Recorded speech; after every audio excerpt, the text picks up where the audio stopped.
1995 সালের পরে মার্কিন যুক্তরাষ্ট্রে যাদের জন্ম তাদেরকে আসলে দুটো রাহু পূর্ণাঙ্গভাবে গ্রাস করেছে, যার একটি হচ্ছে সোশ্যাল মিডিয়া আর একটা হচ্ছে স্মার্টফোন।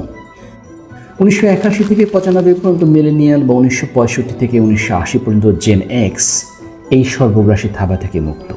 এমনকি silent generation, the baby boomers, এইসব জেনারেশনও আসলে এই রাহুর গ্রাস থেকে মুক্ত।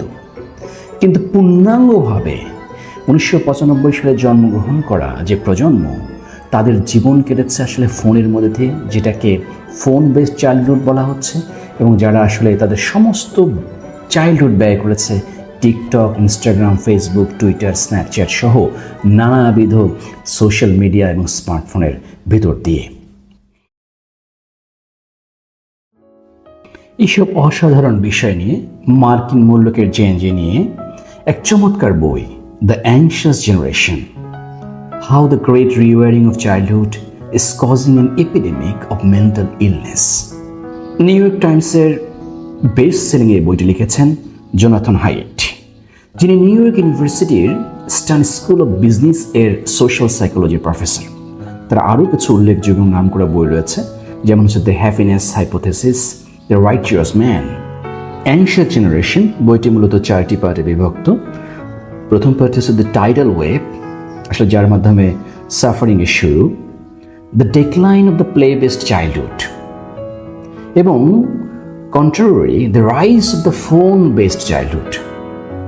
এর ফলশ্রুতিতে টু রিক্লেইম আওয়ার চাইল্ডহুড, আমাদের প্রজন্মকে বা আমার অনন্য সাধারণ শিশুকালকে ফিরিয়ে দেওয়ার জন্য লেখক এখানে কালেকটিভ অ্যাকশনের কথা বলেছেন। সো এই বইটি মূলত কার্যকারণ নিয়ে লেখা, যেমন প্রবলেম আছে তেমন সলিউশনের কথাও বলা হয়েছে এই বইটিতে। প্রফেসর জোনাথন হাইটের মধ্যে এই যে জেনজিকে আমরা বেসিক্যালি রিয়েল ওয়ার্ল্ডে ওভার প্রোটেক্ট করছি, খুব দেখাশোনা করছে, কিন্তু ভার্চুয়াল ওয়ার্ল্ডে আমরা আসলে তাদের কোনো সুপারভাইজই করছি না, আন্ডার প্রোটেক্ট করছে, এবং এই কারণে তাদের মধ্যে তৈরি হচ্ছে হতাশা, উদ্বিগ্নতা, এবং যার ফলশ্রুতিতে তারা রূপান্তরিত হচ্ছে একটি অ্যাংশিয়াস জেনারেশনে। এটি আসলে কোনো কাকতালীয় বিষয় নয়, একেবারে উপযুক্ত কার্যকরণ বিদ্যমান। 1995 সালের পরে জন্ম নেওয়া সন্তানেরা 2009 সালের দিকে বেসিক্যালি অ্যাডোলেসেন্ট বা পিউবার্টিতে রূপান্তরিত হয়।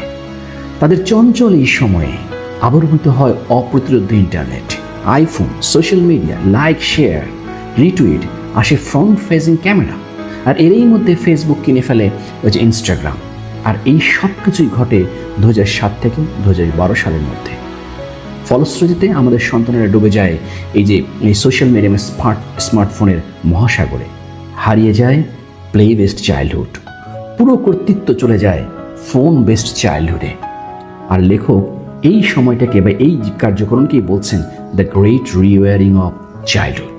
প্লে বেসড চাইল্ডহুড হারিয়ে যাওয়ার সাথে সাথেই হাইজ্যাক হয়ে যায় এই প্রজন্মের সন্তানদের মধ্যে থেকে সোশ্যাল লার্নিংয়ের, পেয়ে বসে নানাবিধ ডিপ্রাইভেশন এবং ডিপ্রেশন, যেমন ধরেন sleep deprivation, clinical depression, attention deficit, attention একদম নাই, অ্যাংজাইটি ডিসঅর্ডার, এবং আরও ভর করে নানাবিধ addiction, porn addiction, sex addiction, social মিডিয়াকে ড্রাইফাই করা হয়েছে সোশ্যাল মিডিয়া অ্যাডিকশন সহ নানাবিধ অ্যাডিকশন।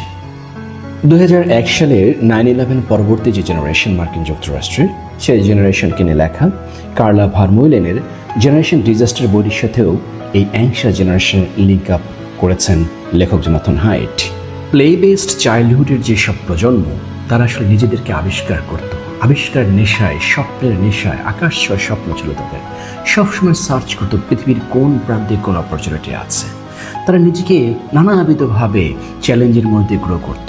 কিন্তু ফোন বেসড চাইল্ডহুড, এরা চলে গিয়েছে টোটালি ডিফেন্ড মোডে, সবসময় একটা ডেঞ্জার স্ক্যান করছে, এই বোধহয় কিছু হলো, এই বোধহয় কিছু হলো।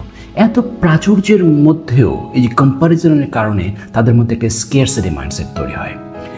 বিশ্ব ব্রহ্মাণ্ডকে এবং নিজেকে আবিষ্কারের নেশায় যে প্রজন্ম, এই যে ডিসকভার মোড থেকে সরে এসে এই জেনজিরা এখন যে ডিফেন্ড মোডে চলে গিয়েছে, এটাকে লেখক আসলে জাপানের একটা অদ্ভুত প্রজন্ম, যারা ঘরের কোণে লুকিয়ে থেকে সবসময় অবসন্ন, তাদের সাথে তুলনা করেছেন, যে টার্মটাকে বলা হয় হিকিকোমোরি। আমাদের সন্তানদের বা জেনজিকে আসলে দোষ দিয়ে লাভ নেই। এই যে বড় বড় টেক জায়ান্টস, টেক কোম্পানিজগুলো, তাদের সিস্টেমটা এভাবেই ডিজাইন করা যে যত বেশি মানুষকে তারা এঙ্গেজ করতে পারবে, যত বেশি তারা ব্যস্ত রাখতে পারবে লাইক, শেয়ার, রিটুইটের মাধ্যমে, তত বেশি তাদের প্রফিট। এথিক্স, মোরালিটি বা স্ট্যান্ডার্ড এসব কোনো কিছু ধারণা ধরেই তাদের এই টেক কোম্পানিদের মেইন কাজ হচ্ছে to engage more and more users in their system, যেটাকে লেখক আসলে এই টেক কোম্পানিদেরকে টোবাকো কোম্পানির সাথে তুলনা করেছেন, যারা দিনের পর দিন নানাবিধ এডিকটিভ প্রোডাক্ট ডিজাইন করছে আর এঙ্গেজ করছে এবং দিন শেষে বলছে যেটা তোমরা নিও না বা ব্যবহার করিও না। জোনাথন হাইট তার এই অ্যানশিয়াস জেনারেশনের বইয়ে দেখিয়েছেন এই সোশ্যাল মিডিয়া বা স্মার্টফোনে সবচেয়ে বেশি এঙ্গেজ রাখা হয় মেয়েদেরকে এবং মেয়েদের সবচেয়ে বেশি ক্ষতি করছে বা হার্ম করছে বা সর্বনাশটা করছে। আমার রিসেন্ট রিডিং আনা লামকের ডোপামিন নেশন এই বইটির সাথে অনেক মিল আছে এই অ্যানশিয়াস জেনারেশনের। যেমনটি আসলে প্রবলেমগুলো বর্ণনা করা আছে, তেমনটি সলিউশনের কথা বলা আছে। জোনাথন হাইট তার এই বইতে অ্যানশিয়াস জেনারেশনেও প্রবলেমের পাশাপাশি কিছু সলিউশন দিয়েছেন। তাহলে মুক্তির উপায় কি? জোনাথন হাইট মোটা দাগে মুক্তির জন্য বলেছেন যে আসলে অভিভাবক, শিক্ষক, রাজনীতিবিদদের স্বেচ্ছাপ্রণোদিত হয়ে স্বপ্রণোদিত হয়ে উদ্যোগ গ্রহণ করতে হবে। সামাজিক নিয়মনীতি এবং মূল্যবোধকে সুরক্ষা করতে হবে। টেক জায়ান্টস যেসব কোম্পানি আছে সেসব কোম্পানিকে তাদের মডেল বা ইঞ্জিনিয়ারিংকে রি-ইঞ্জিনিয়ারিং করতে হবে এই আমাদের প্রজন্মের জন্য, এবং রাষ্ট্রীয়ভাবে নানাবিধ আইন ও বিধি তৈরি করতে হবে। 4টি বিষয়ে জোনাথন হাইট খুব স্ট্রংলি অ্যাডভাইস করেছেন। তার একটি হচ্ছে যে হাই স্কুলের পূর্বে কোনোভাবে স্মার্টফোন শিশুদের অ্যালাউ করা যাবে না। দ্বিতীয়টি হচ্ছে ইন্টারনেট অ্যাডাল্টহুড বয়স নির্ধারণ করতে হবে, যার বয়স হচ্ছে 16 পূর্বে কোনোভাবে সোশ্যাল মিডিয়া অ্যালাউ করা যাবে না, এবং স্কুলে কোনোভাবেই কোনো পর্যায়ে আসলে ফোন অ্যালাউ করা যাবে না, ফোন ফ্রি স্কুল।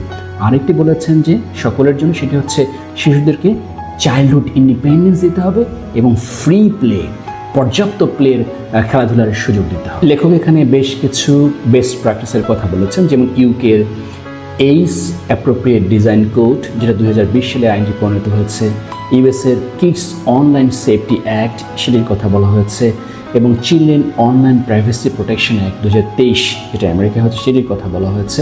কিন্তু declaration of internet adulthood age যেটি 16, সেটি খুব দ্রুতই করতে হবে, এবং এজ ভেরিফিকেশন বা age check in any kind of social media opening account সেটা নিশ্চিত করতে হবে। এর পাশাপাশি আমাদের অভিভাবকদেরকে বলেছেন, সেটি হচ্ছে যে অভিভাবকরা আসলে কার্পেন্টার হওয়া যাবে না, যাদের কাজ হচ্ছে মোল্ড করা, ফোল্ড করা। অভিভাবকদেরকে হতে হবে গার্ডেনার, যারা কিনা বাচ্চাদেরকে স্পেস দেবে। গার্ডেনাররা যেমন স্পেস দেয় গাছকে বড় হওয়ার জন্য, সেই সাথে প্লেহুড, নেইবারহুড, এটা প্লেবরহুড বলেছেন, ফ্রি ফ্রাইডের কথা বলেছেন, এই সব বিষয়গুলোর কথা তিনি উল্লেখ করেছেন। এবং সবশেষে যে লেখক যেটি বলেছেন, এই বিষয়গুলো নিয়ে যারা পজিটিভ কমিউনিটির সাথে লিঙ্ক আপ করা এবং বারবার বলা, তাহলেই আসলে প্রজন্মগুলো এই তাদের যে they can reclaim their play based childhood, productive childhood, creative childhood. Thank you very much for listening the review of the Anxious Generation.